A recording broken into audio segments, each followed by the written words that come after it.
Look at some of these headlines on drudgereport.com. A lot of this is on Infowars.com, but it's easy to find on drudgereport.com. UN climate change, action unstoppable. We're just going to do it whether you like it or not, America. Kind of like the UK voted to get out of the EU. They said, oh, we're not letting you. You never voted to get in. We're not letting you out.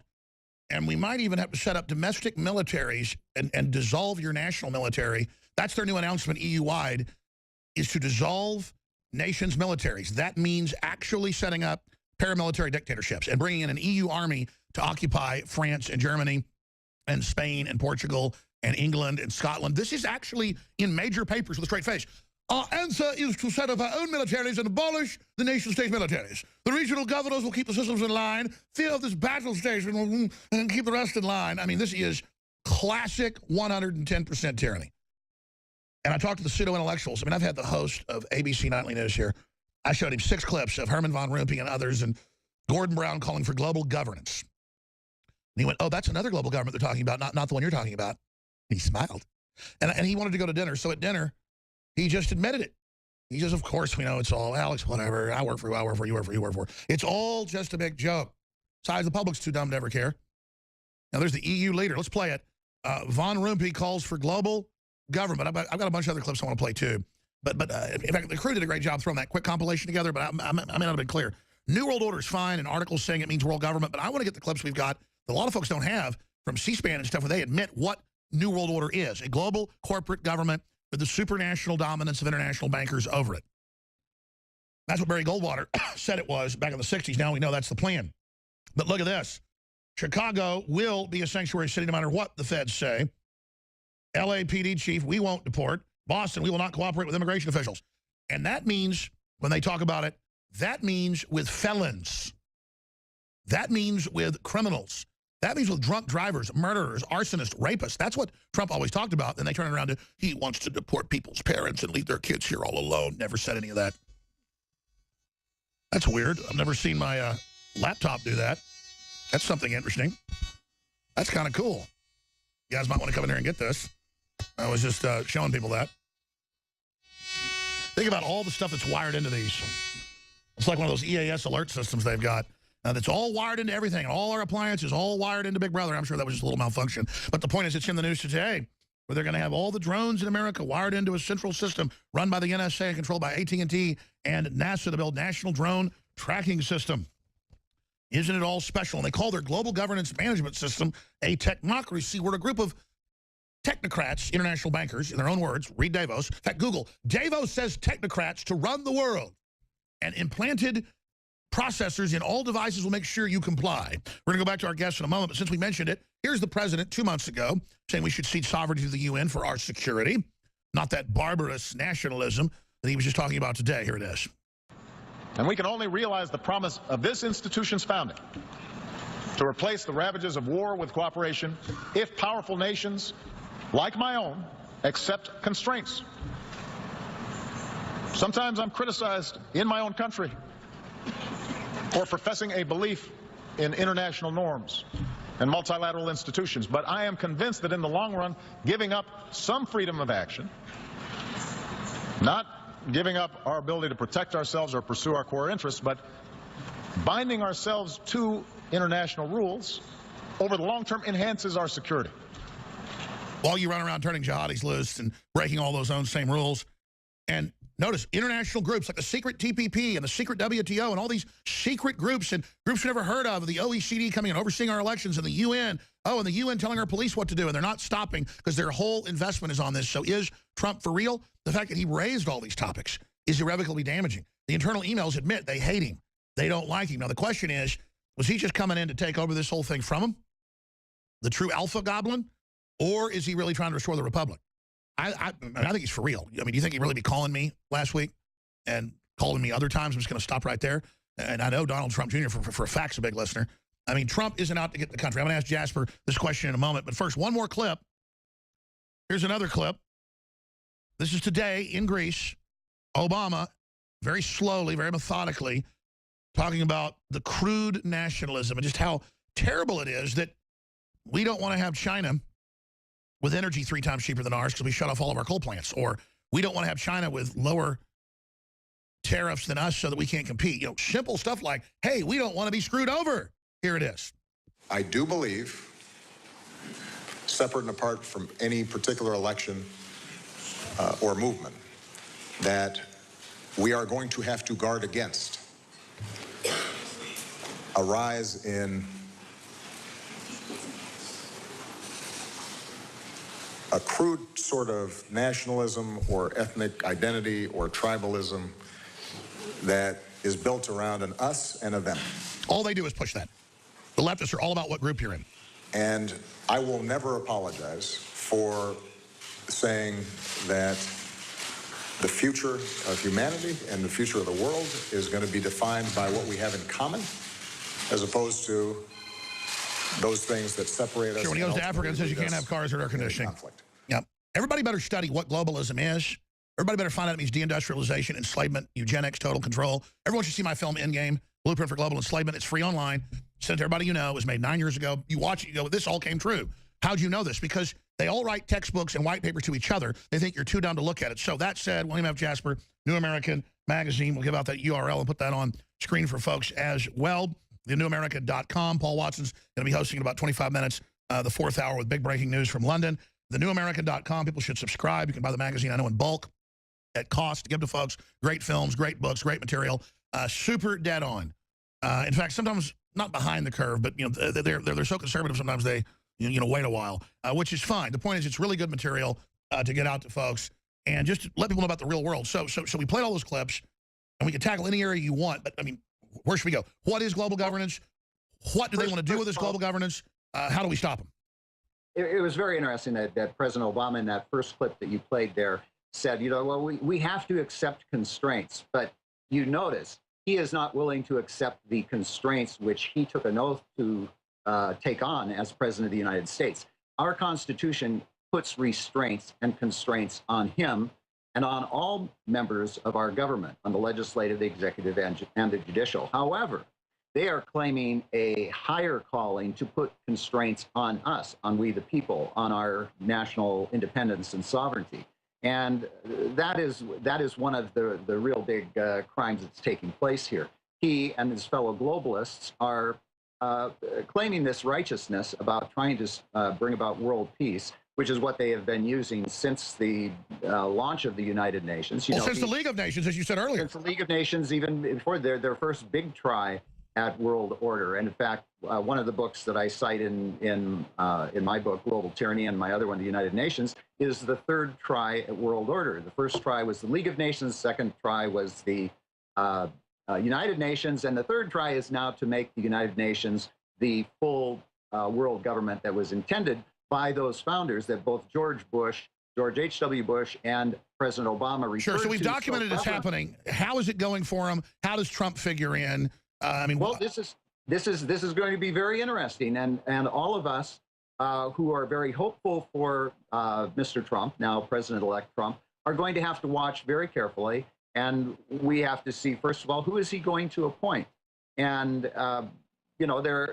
it's obvious that as president, he has to try to mend some fences, and he's reaching out to some people that many of us are very suspicious of, the Paul Ryans and the Reince Priebus's and others who have been part of the Republican establishment that has been selling us out for decades. Can they be worked with? Well, he has to work with them to a degree, but what we have to really be concerned about is if we start seeing members of the globalist establishment, the Council on Foreign Relations, trilateral commissioners, showing up. That's right. He better not appoint Richard N. Haas. Yes, well, that was his dropping of that possibility in one of his early interviews with Bret Baier of Fox, when he was asked who would he view as a good foreign policy advisor, and he mentioned Richard Haas, the president of the Council on Foreign Relations. And I don't really know what drove him to make that. Well, by the way, he ended up meeting with him because I'll tell you, Trump's really smart, but he doesn't know all this stuff. He doesn't get online. He only reads newspapers. He is a nationalist, but I'll be honest, he's super smart at what he knows at 70. But he's got some gray areas and some blacked out areas like we all do. That's understandable, too. He's a businessman. He's been very active in a lot of things. And without trying to make excuses, I've told people, well, we'll have to watch and see. But let me just give you a very quick scenario that actually played out a number of years ago. You remember in 1980 when Ronald Reagan was running against George Bush in the primary. Yes. And going into the New Hampshire primary, this is 1980, George Bush was outed as a member of the Trilateral Commission, the Council on Foreign Relations, and putting all these trilateralists in his entourage. And so the Reagan administration knocked him on that. Well, I got a call from the Reagan campaign. I got a call from the Reagan campaign from a congressman who was one of his top advisors, a good congressman, John Russolo, who was my congressman in California. And Congressman Russolo called and he said, "Is it true that George Bush is a member of the Trilateral Commission?" And I said, "Yes, it is." And he said, "Well, how do you know that?" And I said, "Well, because I have a copy of their membership list." This is pre-internet, you know, so this stuff. Let me stop you. You steal my thunder. This was so incredible. In the 70s and 80s, even early 90s, they knew there wasn't an internet. So they would get on TV. We have the clips. We've actually sent off to CBS and got them for films we made and NBC. They would go, "They claim there's a group called the Trilateral Commission and that it does things." They would, again, deny it even existed, where you had congressmen having to call you wanting to see a faxed proof so they could show it to George Herbert Walker. I mean, that's the levels we've come from. Please continue. Absolutely. And so he said, "Well, how do you know it's a real list?" And I said, "Well, it was published by them. I picked it up at their office in New York." He says, "They have an office in New York?" I said, "Yes, I was there." I have a copy of it. He said, "Well, can you get it to us?" So I did. At that time, even fax machines were a rarity. They had telefax machines that spun around. Sure. I remember you told me the story like 15 years ago. That's why I remembered it. Yeah. And so I faxed it up to him. And so then they made a speech for Reagan in which he denounced the Trilateral Commission, globalism, et cetera. And that was... and that's the TV clip we sent off and got, was Reagan giving that speech that almost nobody has. And then the whole media freaking out, going, "Well, the Trilateral Commission just wants countries to work together." So they had to admit, because the candidate finally talked about it, that it existed. And then what happened? So immediately after he is elected, we have George Bush and all the trilateralists and Council on Foreign Relations members being appointed to his cabinet. And so what that showed at the time, and in fact, even as we were reporting on President Reagan attacking the Trilateral Commission, we were cautioning people saying, but he has all of these advisors in his entourage that look like they're going to go that direction themselves. And that's what happened after he was elected. He put George Bush and all of the trilaterals in, and all of the conservatives who had worked to elect him were on the outside. Exactly. So let's talk about that briefly. Let's talk about that because we're about to go to break.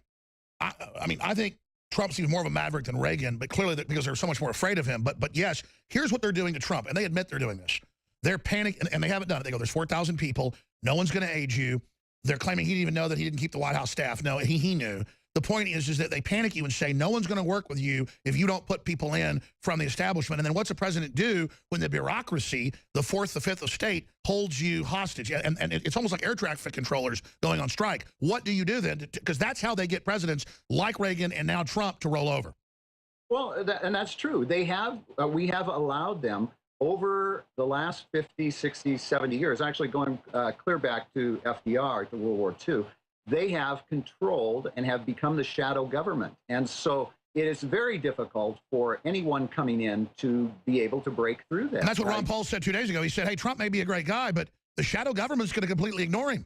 They will sabotage him at every level. And so the one advantage, well, a number of advantages that Trump has that Reagan did not, and that is Reagan may have believed in all of his ideology that he had been spewing out for a long time.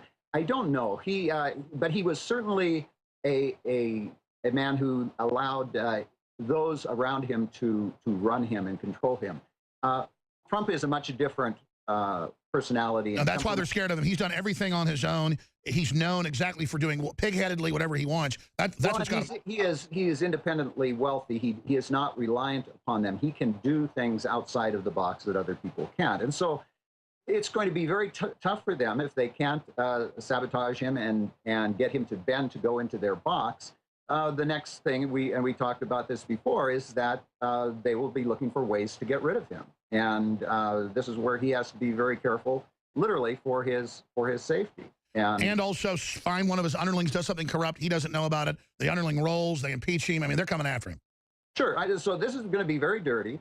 I had a number of people that I helped work for to get into Congress back in that time when Newt Gingrich went in, the contract with America. And they all said, yes, they were going to fight against him. They would not. I said, well, you really have to appoint good people to your staff, because the Republican establishment will come to you and say, you need to have our people in there. And all four of the people that swore to me they were going to put good people in ended up taking all of the Because that's how it works. You just get there, and it's so complex. You say, what do you do? When we come back, key info. I'm going to cut a video today and reach out to all the anti-Trump people and just say, listen, it's like you're the victim of a Nigerian email scam or the victim of, you know, any other type of scam. It really hurts me seeing you get conned. I want you to be in a free market. I want you to have the better shot. I don't want a permanent underclass. I don't get off. So many elitists get off on poor areas and people downtrodden, and it makes them feel good. You see a lot of fake middle class people have a nice car and a nice house, and they look down on everybody as well. When I see people down and out, it makes me feel bad. And I guess call me a bleeding heart, whatever. I mean, my parents, when I was a kid, I was like, can we please not spend Christmas Eve or Christmas Day at the Salvation Army in downtown Dallas with a bunch of hobos with crap running down their legs? And my parents would say, that's why you're lucky that we're upper middle class and have things good. This is what life's like. Now let's go to the hospital and visit paralyzed children. And I guess I need to do that to my kids because they're great, but they're spoiled compared to the way I was. Quite frankly, I'm not down there at the homeless shelters. I mean, I do stuff like Meals on Wheels and stuff. But I think so much of this is most of the protesters that got arrested in Portland turned out didn't even vote. And it turned out they were hired, folks, of course. And they're so racist, they're so dumb. I got to be honest, I don't know if you can help them. Because I've been around the KKK protesting and stuff. It's the exact same trashy scumminess that I see in those white people. I see in the white people, black people, and Hispanics that are out lying about Trump. And they're going to try to discredit the nationalist movement, saying it's racist to have a nation and not be run by foreign banks. It's a joke. We all shouldn't want to be run by the most ruthless banks in the world.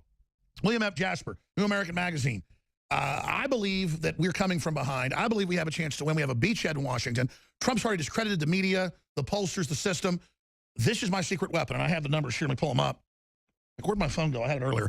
That huge amounts in the Senate, the House, a bunch of governors, 900-plus seats legislator movement. If we jump on the Trump bandwagon, which we created, and just get our people in on nationalism behind him the next 2 years, not even hoping he does the right thing, I hope he does, I think what you were getting at is checkmate to make sure we get enough patriots in that understand the real paradigm that it will then be game over no matter what comes in the future. Don't you think that's probably the best time spent?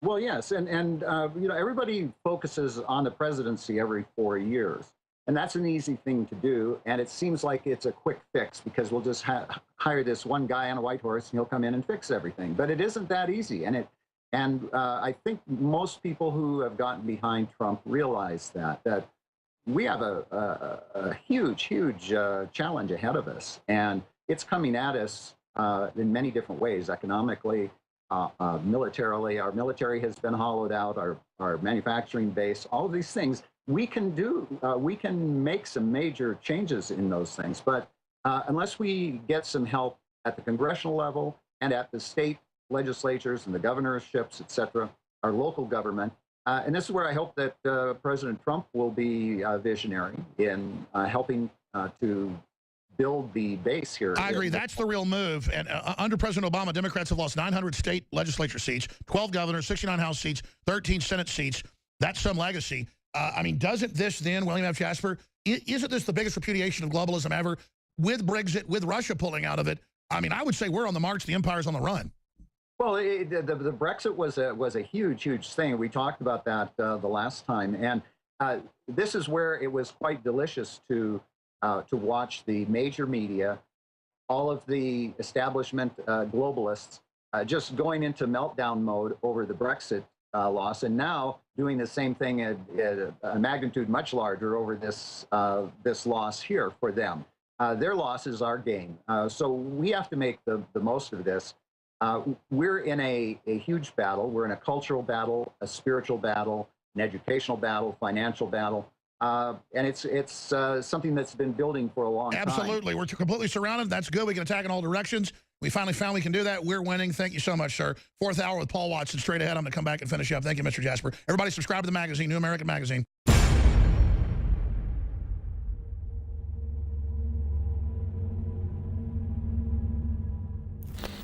Look, I'm not going to sit here and say, see, I told you so, that communist Chinese-style net censorship is coming to the web, because it's already here. It's being announced. The way you keep the internet open and free is you get involved more than ever. Go to Infowars.com/app. A new battleship in the fight. Infowars Live, available right now. We're looking for a crew to man it. You gonna sit down and play games and be a trendy? Or are you going to be part of history? Don't sit by and let the internet and free speech be stolen from you. Take action.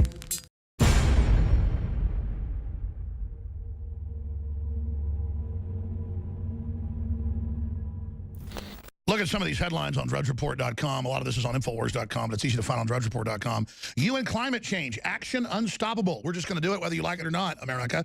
Kind of like the UK voted to get out of the EU. They said, oh, we're not letting you. You never voted to get in. We're not letting you out. And we might even have to set up domestic militaries and dissolve your national military. That's their new announcement EU-wide, is to dissolve nations' militaries. That means actually setting up paramilitary dictatorships and bringing in an EU army to occupy France and Germany and Spain and Portugal and England and Scotland. This is actually in major papers with a straight face. Our answer is to set up our own militaries and abolish the nation-state militaries. The regional governors will keep the systems in line, fear of this battle station, and keep the rest in line. I mean, this is classic 110% tyranny. And I talked to the pseudo-intellectuals. I mean, I've had the host of ABC Nightly News here. I showed him 6 clips of Herman von Rompuy and others and Gordon Brown calling for global governance. And he went, oh, that's another global government they're talking about, not the one you're talking about. And he smiled. And he wanted to go to dinner. So at dinner, he just admitted it. He just, of course, we know it's all, Alex, whatever. I work for you, I work for you, work for you, work for. It's all just a big joke. Besides, the public's too dumb to ever care. Now, there's the EU leader. Let's play it.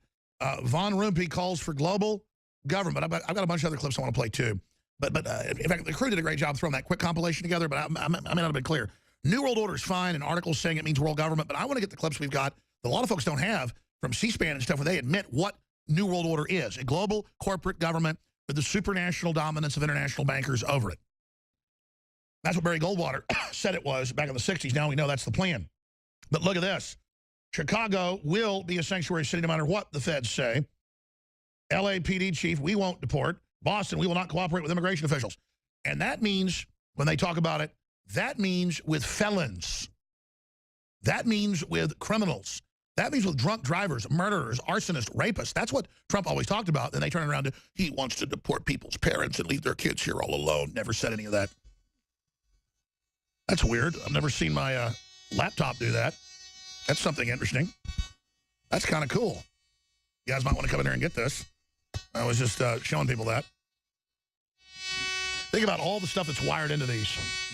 It's like one of those EAS alert systems they've got. That's all wired into everything. All our appliances, all wired into Big Brother. I'm sure that was just a little malfunction. But the point is, it's in the news today, where they're going to have all the drones in America wired into a central system run by the NSA and controlled by AT&T and NASA to build National Drone Tracking System. Isn't it all special? And they call their global governance management system a technocracy. We're a group of technocrats, international